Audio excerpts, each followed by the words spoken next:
குறிப்பாக கடலூர் மாவட்டத்தை பொறுத்தவரைக்கும் நேற்று பெய்த மழை உடனடியாக வடிய தொடங்கிவிட்டது. இதனால் பொதுமக்கள் பாதிப்பிலிருந்து சற்று நிம்மதி பெருமூச்சு அடைந்தார்கள். ஆனால் தற்போது திருவண்ணாமலை, விழுப்புரம் மாவட்டங்களில் பெய்த மழை இங்கே கடலூரில் புக தொடங்கிவிட்டது. நீங்கள் நேரடியாக பார்க்கும் இந்த காட்சி என்பது கடலூர் மாவட்ட ஆட்சியர் அலுவலகம் எதிரே உள்ள பகுதி. இந்த பகுதியில் தான் தற்போது தண்ணீர் வந்து சூழ்ந்து மக்களை வெளியேற்றும் பணியில் இந்த தேசிய பேரிடர் மீட்பு குழுவும் தீயணைப்பு மற்றும் மீட்பு குழுவும் தற்போது உள்ளே சென்று மக்களை மீட்கும் முயற்சியில் ஈடுபட்டு வருகிறார்கள்.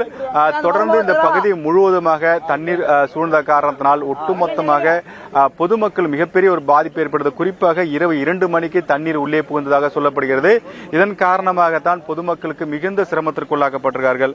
அவர்கள் சிரமத்திற்கு உள்ளாக்கப்பட்டது காரணம் பகல் நேரத்தில் வந்திருந்தால் கூட கண்ணால் பார்த்திருக்க முடியும். தூங்கும் நேரத்தில் வந்த காரணத்தினால் அவர்கள் வெளியேறுவதில் சற்று சிக்கல் ஏற்பட்டது. உடனடியாக ஒளிபெருக்கி மூலியமாக அனைத்து பகுதி மக்களையும் வெளியேற்றுவதற்காக மாவட்ட நிர்வாகம் நடவடிக்கை எடுத்திருக்கிறார்கள்.